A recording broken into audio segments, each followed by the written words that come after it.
俄罗斯虽然在亚洲拥有广袤的领土，但其主要行政区在欧洲，因此俄罗斯实际属于欧洲国家。但从欧洲中世纪开始，西欧各国似乎对俄罗斯并不友好。从宗教上，西欧国家将俄罗斯人民归类为异教徒祸端。在政治与军事上，欧洲各国对俄罗斯的封锁从来都没有停止过，这是为何呢？追溯历史不难发现，不论是拿破仑兵败滑铁卢，还是德国巴巴罗萨计划失败，都离不开俄罗斯民族的影子。纵使哪个欧洲强国在欧洲大陆上再不可一世，最后都要受尽俄罗斯的制裁。也因此，西方国家都有了普遍恐俄的特征，他们害怕俄罗斯有朝一日会统治整个欧洲。到了近代社会，欧洲的恐俄情况更是变本加厉。从英国不惜尊严让美国部署3叉戟战略核武器，到法国对常态化反俄计划的落实，俄罗斯一直是欧洲人心中的大魔王。那么，为什么俄罗斯那么遭西欧和美国忌惮？为什么俄罗斯始终都不能融入欧洲社会？今天就来揭秘西方的恐俄思维。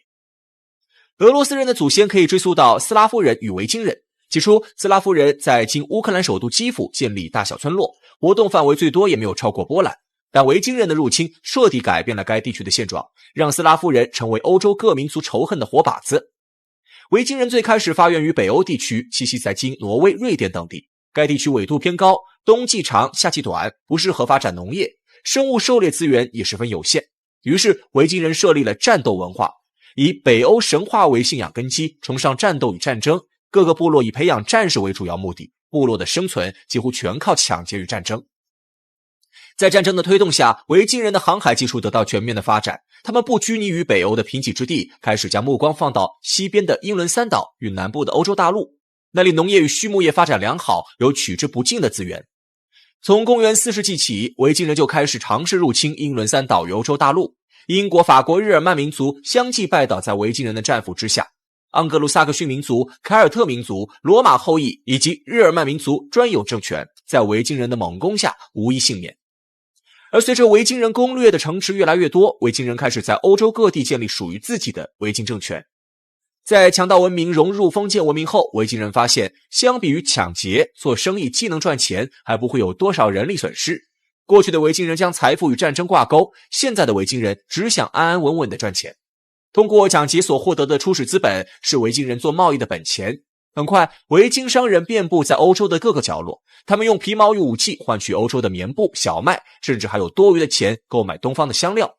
然而，纵使维京人的航海技术再发达，从北欧到世界各地也需要不少的时间去航行。于是，维京人在欧洲大陆上寻找适合做贸易的根据地，根据地需要满足以下条件：一是在欧洲大陆的中心，二是交通便利。于是，维京人将目光转向了多条河流汇聚的东欧地区，这里农业发达，河流众多，商船不需要穿越英吉利海峡就可以航向西亚。接着，维京人大举入侵斯拉夫人生活的部落与城镇。不得不承认，欧洲各民族中只有斯拉夫人抵抗维京人是最英勇的，让维京人付出了沉痛的代价，才成功占领东欧地区。占领东欧后，维京人并不打算对斯拉夫民族展开报复行动，而是和斯拉夫人做起了生意。维京人通过高超的建筑工程技术，在东欧河流沿岸修建堡垒要塞，同时还帮助斯拉夫人修建城镇，用来做今后的贸易中心。到了中世纪中期，在肥沃的土地资源的滋养下，欧洲各地的维京人逐渐丧失了战斗天赋，欧洲各本土民族政权也开始相继夺回自己的领导地位。只有斯拉夫人和维京人相处还算融洽，没有将维京人赶出东欧地区，维京人的血脉也在俄罗斯这块土地上得以延续。显然，欧洲各地基本都有维京人入侵的影子，因此西欧地区普遍对维京人有反感，这是欧洲人恐俄的第一个阶段。真正的矛盾冲突点还在后边。了解欧洲历史的朋友应该都知道，从公元5世纪到15世纪中期，欧洲进入到近1000年的中世纪时代。这一时期最显著的特征就是神权与政权一体化。古罗马、古希腊的民主共和思想遭到君主的摒弃，通过宗教奴役百姓思想，成为欧洲封建专制的首选。通常大家都会认为欧洲都是基督教，但如果往细了说，基督教在中世纪分成了2个教派，一个是以法兰克王朝的查理大帝定下的宗教天主教，另一个就是东方教会的东正教。天主教与东正教虽然都属于基督教，但在行政管理上却有本质性的差别。天主教承认教皇的存在，认为教皇是上帝的使者，拥有至高无上的权力，任何教徒都不允许怀疑教皇的一切要求与号令。而东正教则不承认教皇的存在，东正教认为教皇也是凡人，根本没有行使神权的能力，或者说在人世间就不存在上帝的代理人。这两种理念冲突最直接的影响就是宗教能否直接干预政治。中世纪时期，西欧天主教会对国家的政治影响非常大，实现了真正意义上的政教统一。而俄罗斯地区的东正教也自称是罗马正统，随后的拜占庭帝国、罗马第三帝国都让俄罗斯人自诩自己继承了罗马正统。宗教上的分歧致使西方天主教政权想要通过战争的方式来排除异端，但是从正统性来看，俄罗斯的东正教更符合罗马帝国时期的基督教义。于是在中世纪中后时期，西欧天主教国家与莫斯科公国多次有过军事冲突。莫斯科公国的战斗能力不容小觑，在被蒙古人间接统治了200年后，莫斯科大公击破了精仗韩国的蒙古铁骑，成为真正意义上的独立主权国家。面对西方的军队，斯拉夫民族与维京人的后裔更是激发出自己身体内的战斗天赋，将圣战军队拒之门外。直到黑死病蔓延整个欧洲，西欧各国才开始放弃向东传教的打算。在后来流传的书籍与故事里，俄罗斯人的战斗力普遍被回来的士兵神化，甚至误认为是东正教的教义让俄罗斯人的战斗力成倍增长。于是之后的很长时间里，西方国家再也没有入侵俄罗斯的想法。这段时间的休战也让后来的沙俄帝国看到机会，此后沙俄从割据一方的东欧小国逐渐演变成横跨亚欧大陆的超级大国。如果你问法国人是什么时候开始恐俄的，法国人会说是在拿破仑时期。如果你问一名德国人什么时候开始恐俄的，德国人会说是2次世界大战。俄罗斯进入沙俄时期后，国家领土突飞猛进的扩张，尤其是在叶卡捷琳娜2世的领导下，沙俄获得波兰 46% 的领土，入侵过土耳其与阻止东正教教徒转信天主教。沙俄逐渐在欧洲成为君主们眼中的理想国。一方面，相比于其他欧洲国家而言，沙俄拥有更辽阔的领土，领土是封建帝国的核心，有了领土就有了税收，就有稳定的农业资源。而欧洲大陆基本都不能依靠自己国家的领土维持国民的基本生存，也不能巩固帝国的地位，所以欧洲率先爆发了资产阶级革命，从传统的农业畜牧业核心转向贸易核心。换句话说，都是逼出来的。另一方面，沙俄的东方与清朝没有太多的冲突，两个国家都各关起门来过日子，彼此没有太多的侵犯，这让沙俄的外患问题减少许多。这两方面天然优势让欧洲的野心政治家纷纷倒在征服沙俄的道路上。也许很多人认为拿破仑失败在滑铁卢战役，实际上在远征沙俄期间，拿破仑就因为自己对沙俄的蔑视付出了沉痛的代价。1812年，拿破仑率大军进攻莫斯科，沙俄采用了坚壁清野的战术，将莫斯科百姓撤离，留给拿破仑一座空城，而政治和军事中心力量都在圣彼得堡保存。最终，这致使拿破仑在沙俄的土地上度过了最悲惨的寒冬。此后，许多历史学家对拿破仑展开评论，称远征俄国是拿破仑一生中最错误的决定。究其原因，还是因为广袤的领土给沙俄极强的战略纵深能力。在130年后，还会有人吃了拿破仑的亏。到了第一次世界大战期间，德意奥三国组成同盟国，希望重新调整欧洲的秩序。在第一次世界大战早期，俄国强大的军事实力同时抵御西线德国和奥匈帝国两个国家的进攻，战场从东欧一直到中东地区，为英法同盟获得了充足的准备时间。俄国的英勇作战也拖垮了西线的德意志军队，以至于德国后期不得不两线作战，被迫陷入两难的境地，成为一战协约国获胜的关键原因。然而，正当西方国家开始对俄国肃然起敬的时候，10月革命推翻了沙俄的统治，沙俄被迫退出协约国，西欧国家不得不重新审视俄国的国际地位。毕竟，苏维埃社会主义共和国联盟是世界上第一个社会主义制度国家，政权的延续仍然是一个问题。直到第二次世界大战，德国元首希特勒在苏联兵败芬兰后，对苏联的军事实力做出了严重的误判。希特勒虽然算准了苏联的现役部队不足以与德军抗衡，但是他忽略了苏联的战略纵深以及斯大林模式下的重工业体系。一场寒冬将德军的机械化部队抵御在莫斯科城外，随后的苏联重工业马力全开，为德军送上了钢铁洪流。可以说，纵使希特勒的军事才能再天赋异禀，也抵不过苏联天然的领土优势与工业优势。两次世界大战让欧洲国家重新审视了苏联，他们彻底被苏联打服了。从上古时期的维京人血洗欧洲，再到中世纪的传教失败，再到两次世界大战的惨痛教训，欧洲国家对苏联的恐惧不得不上升到一个新的高度。第二次世界大战结束后，美国意识到苏联的威胁，主动挑起了美苏冷战，并建立北约军事组织，与欧洲各国共同对付苏联。为什么美国发展北约如此顺利？为什么英法和西德愿意牺牲自己的国际地位，也要和美国站在一起？其根本原因就是俄国近千年来对欧洲无形的压力，这种强大的恐吓让西欧各国不得不与美国合作，共同对抗苏联。但纵观历史，俄国各个时期纵使军事力量再强大，也没有主动挑起过任何一场入侵西欧国家的战争，对于英国、法国的威胁也从来都没有在任何地方体现过。因此我们有理由相信，对俄国的恐惧就是欧美人的一厢情愿，他们不管俄罗斯有没有做出破坏西欧的事情，只是单纯的相信有一天俄国会称霸世界，这1000年以来就没有停止过。恐俄不是一个事实，相比之下它更像是一句口号，人们为了相信而去相信，不在乎真正的是非。直到今天，北约军事组织仍然存在，即使苏联已经不复存在，西方国家对俄罗斯的忌惮也从未停止过。俄罗斯是否真的很冤，这一点不做讨论，但有一点所有人都应该明白，那就是强者都有原罪，颠倒是非的人永远是恐惧强者的流氓团伙。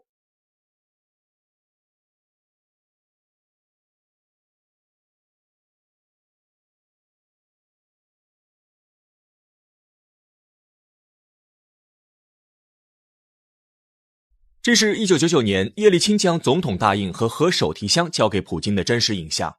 1999年12月31日这天，叶利钦通过电视广播发表2000年新年贺词。他平静地说：“今天是本世纪的最后一天，我将辞去俄罗斯总统职务。”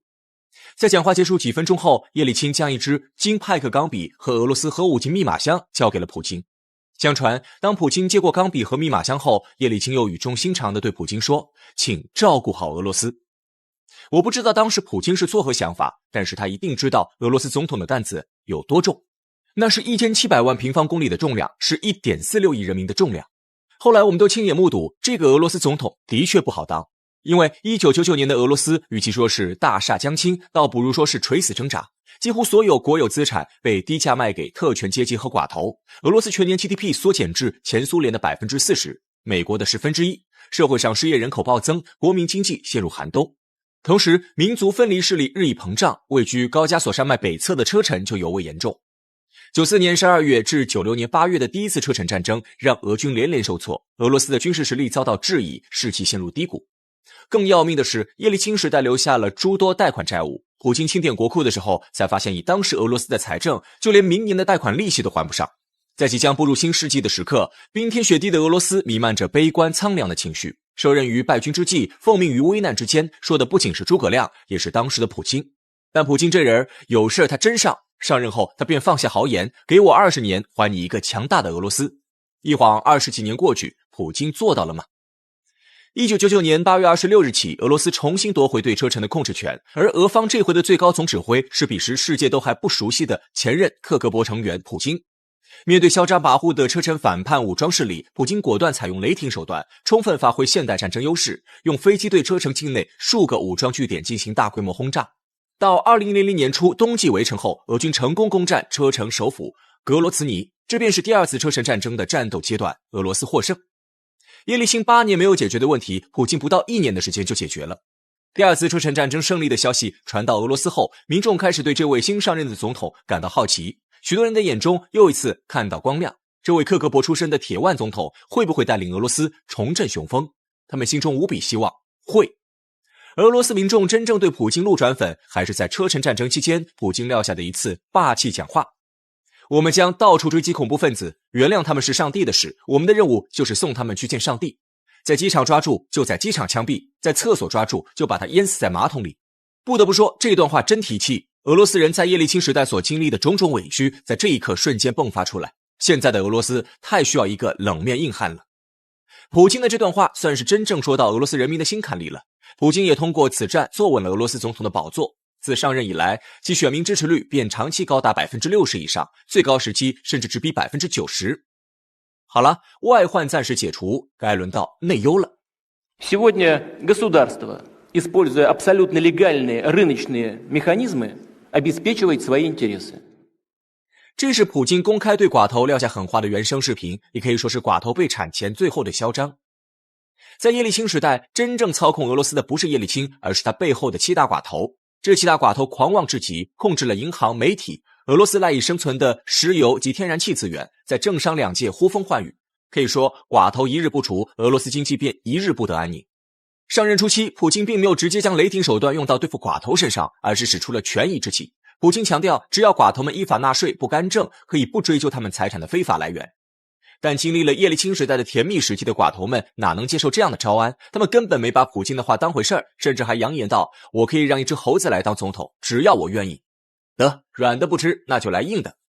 普京率先收拾的是反抗意愿较强的几个寡头。2000年6月12日，俄联邦总检察院以涉嫌侵吞国家巨额资产为由，将俄罗斯联邦金融七巨头之一古辛斯基逮捕并拘留10天，随后又以欺诈罪进行公诉。古辛斯基最后流亡海外，至今还在俄罗斯的红色通缉令名单上。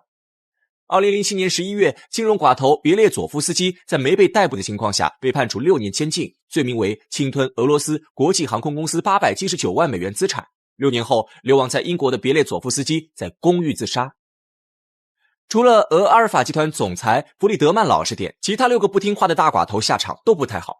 在普京整治寡头时期，诸多能源企业重新归于俄罗斯政府，石油天然气行业也走上运作正轨。从2000年到2008年，在国际石油价格大幅上涨的趋势下，俄罗斯迎来了自己的黄金年代，再次回到世界第10大经济体，成为名副其实的金砖国家。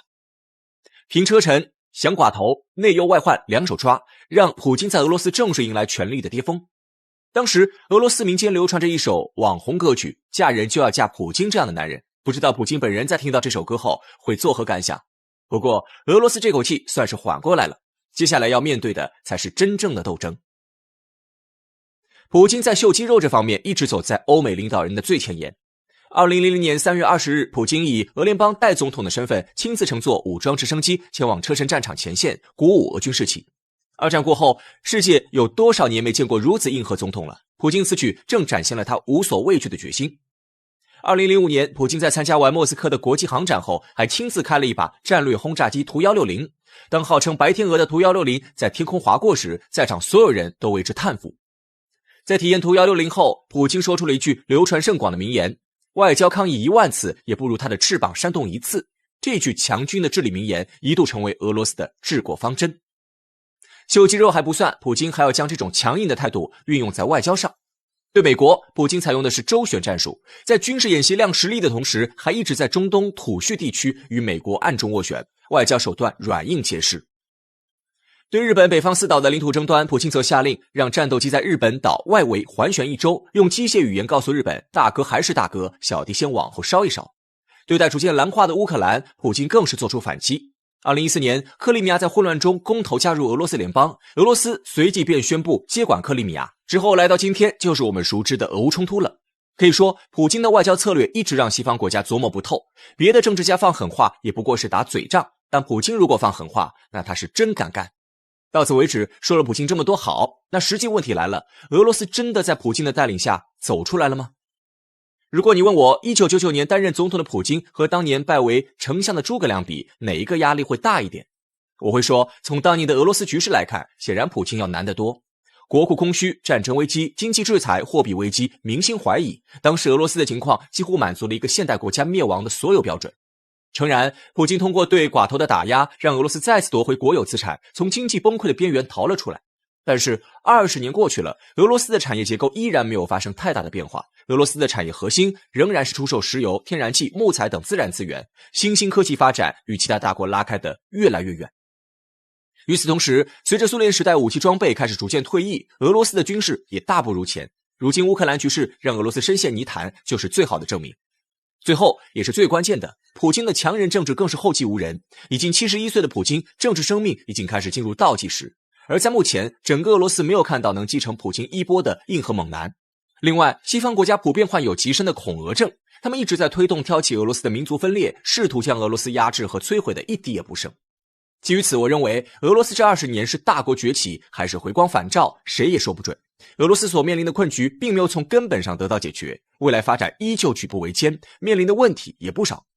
看到这儿，想必很多观众都会说，普京这20多年已经做得很不错了。但这句话的背后又蕴含着多少无奈与惋惜。一个混乱的时代总会出现那么一个英雄，而英雄的悲剧往往不是他自己，而是英雄的精神没有人继承。谈英雄之短，又谈历史之长。遥想当年，普京上台之初，曾掷地有声地发出口号：给我20年，还各位一个新的俄罗斯。如今的普京是否还想唱一首向天再借500年？